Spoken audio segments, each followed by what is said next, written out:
What's up, guys? It's Will here. Honestly, I know the market's been down lately, but I've been way less stressed. I've been traveling to three different Airbnbs this month, getting ready to fly across the Pacific in a few days, and we still made over 15% returns. While most people were panicking, we capitalized on the semiconductor drop and recovery by buying the bear and the bull. Today, we're talking about KULR stock, one that's been gaining attention and for a lot of good reason. Plus, I'm opening up some bullish calls on AMD here. And if it hits $140 by June, then I'm giving you access to StockMate for free. Yep, full access. So that means you get to watch me trade live every morning and learn how I went from basically a couple $1,000s to hundreds in quantum AI and space stocks, even if you have only a few minutes a day. So let's dive in. So again, that sales on AMD. If you want to check it out, I think AMD is going to have a nice recovery. They've been crushing earnings and they're down today, but as you can see, they've had this overall trend the past few years, and a recovery to 140 would be right here, and we're saying that this move could happen essentially by June. So we'll see what happens. Now that's a sale. Otherwise, you still get that huge sale that's ending here in the second link down below. And I would encourage you guys simply take a look. So when it comes down to this KULR stock, let's open it up. KULR is a space slash AI slash Bitcoin company slash robotics company. Robotics? What? Robotics? And you can see it actually, like when I look at it here, honestly, it looks like a pump and dump. Like, I'm going to be honest. That's how it looks. From what we've seen, though, it's holding above the 200-day moving average. It is still stabilizing a little bit here, finding support around $1 and then bouncing up. And then we do see that they have consistent contracts. I mean, if we go over to their company, you can see some of their battery tech. This is their website. They recently changed from just KULR technology to KULR AI. And you could also see some of their partnerships with NASA. So when you have partnerships with NASA, it's kind of like D-Wave quantum computing. A lot of times that means that you're going to get consistent pay every year or every few months because the contracts are ongoing. And these are battery tech contracts with NASA. And they're also trusted by Lockheed Martin, Department of Transportation, Federal Aviation, and again, the rideshare mission in SpaceX that's coming up as well in 2026. So you might say, well, this isn't necessarily that new. We've covered the battery tech. Eventually, like essentially, look at this. You have battery tech, but then you have battery tech in space, and imagine that market. They're going after that market. It's niche, but it's also getting billions of dollars in growth and is expected to grow to around $15 billion in the next 3 to 5 years.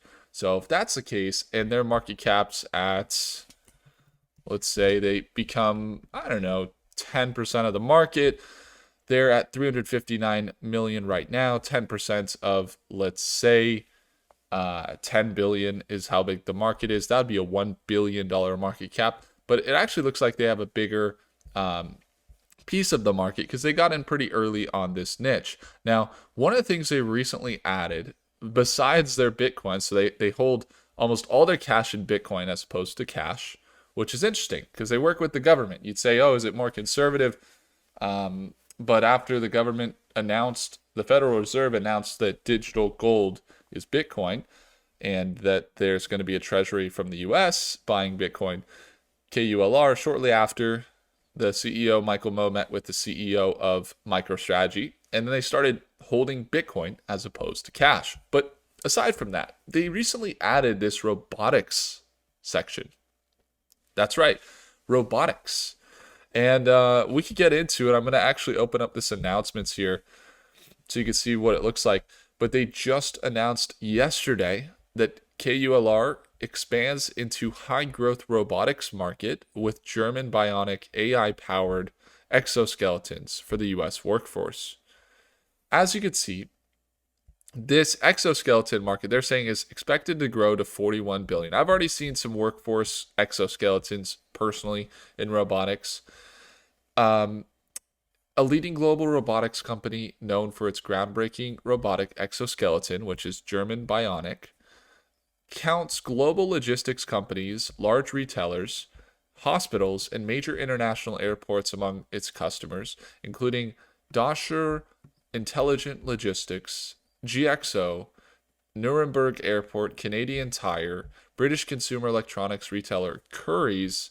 I don't know what these are, but it says, according to Spherical Insights, the global wearable robotic exoskeleton market size is expected to reach 41 billion by 2033. So again, in 8 years, expecting it to grow to 41 billion. The initiative includes, and how big is the exoskeleton markets? I know I spelled that badly now. And the answer is it's about 2 to 3.55 billion. And you can see that actually there's that article that's saying it's expected to grow to 41 billion. So they're not really stretching numbers there. That is essentially about a 10 to 15x. Is that 10, 15x? Yeah, 15, 15x, 14x, 13x of current market size. So here's what the CEO of KULR said, because first thing I'm thinking is, okay, is this too much? Because like you have them, doing battery tech. They're working on the carbon composite makeup for batteries that can withstand extreme temperatures. But then you have them, go into AI. They're working with Army and a few drone companies on some software for stabilizing aerial aircrafts, from drones to the Apache helicopter to the Black Hawk helicopter, with a partnership with Army to essentially reduce vibrations, because vibrations cause wear and tear. You need more maintenance. They drive up a lot of dangerous situations, so it's actually more dangerous. And so increased safety is what their software does. So you're like, okay, they're doing that. They're doing the batteries. They're doing some other stuff, and they're doing the Bitcoin. And then you see them jump in with robotics. And so the next question you got to ask, at least this is what I'm asking, is how are they doing? They got 52 employees as of 2024. I got a team. I have a team in our company of about 5 people. All right. 52 people. Maybe this needs to be updated. I don't know. Let's see. We see, obviously it's working in some cases for the financials recently, because you do see that their revenue has been steadily increasing. It's up 44% year over year. The net income's up, it's up 11% year over year. Their net profit margins are up. They beat their earnings or met their earnings. So you're like, okay, something's working, but like that seems like a little amount of employees to also now be pursuing robotics. Now this is what I'm seeing, okay? As you can look at this this exoskeleton, it's here to enhance human energy output significantly, materially reduces workplace injuries, driving outsized returns on investment, employee satisfaction and retention, and reduced healthcare costs. This technology has demonstrated success across multiple sectors. I actually have seen some of that, and it is interesting. Now, as you can see, this AI integration, increased user adaptability, KULR will hold exclusive marketing and distribution rights for North America. So here's the thing. KULR, obviously, I don't know if it goes without saying, but they're good at selling. You look at their website, it's very nice. They've upgraded it a lot. If you look at their articles, they have good articles where they have nice pictures, and they, like, personally, I think they have people that are good at marketing at their company. So they're kind of saying, we're making this partnership with this exoskeleton company. Now we're going to go sell it to all these companies in the US, basically. But also at the same time, maybe they're learning the tech. So they have a tech team, but they also have the sales team. So maybe their tech team is studying and learning the tech of the exoskeletons.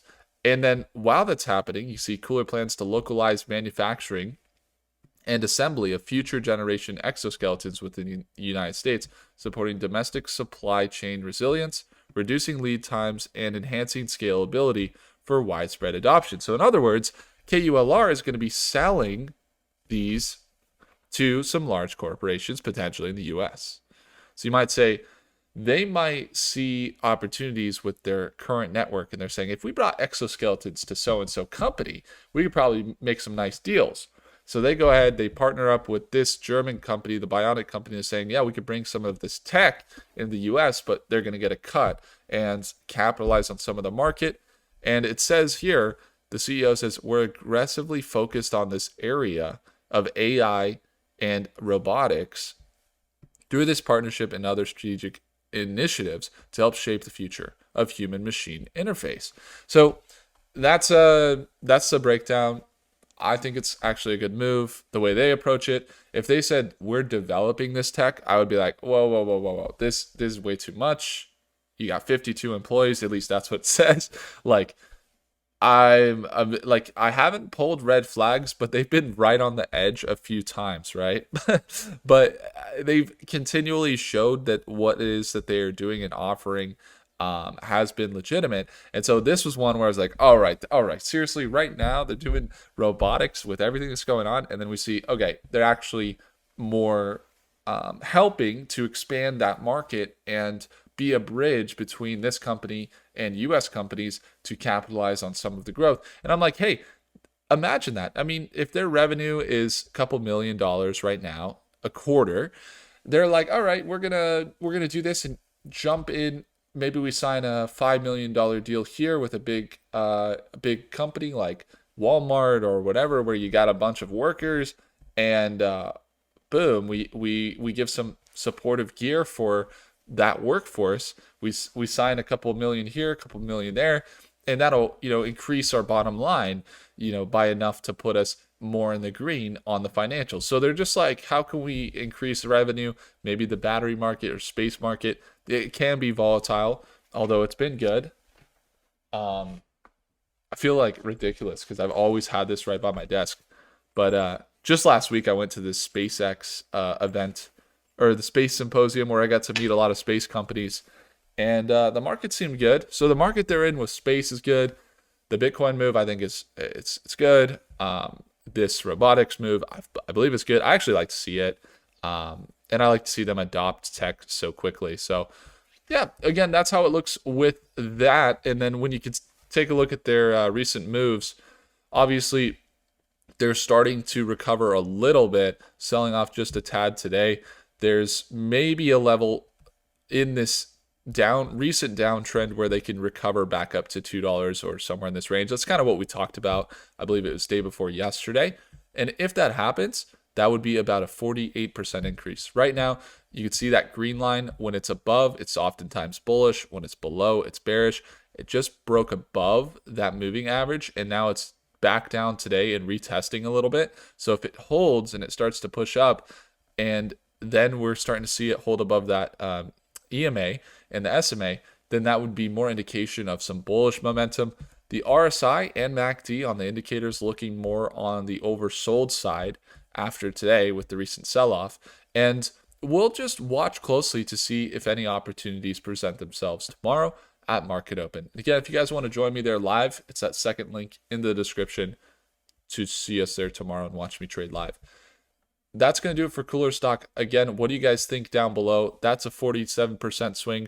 We could also see them maybe back down to here. That's about a 15% drop before that support kicks in, and we'll see how that plays out. But again, maybe they're starting to make this run here. What do you guys think? Do you think that 48% swing right there could make sense? Also, guys, I'm traveling across the Pacific. We're going to go to Hawaii actually this week. So if you guys have any questions or you'd like to be there for that trip, then I would encourage you guys subscribe, stay up to date. We're still going to be covering the markets and some other companies. And if you guys got value, I earned your thumbs up, hit that like button. I'll see you guys in the next video. Take care.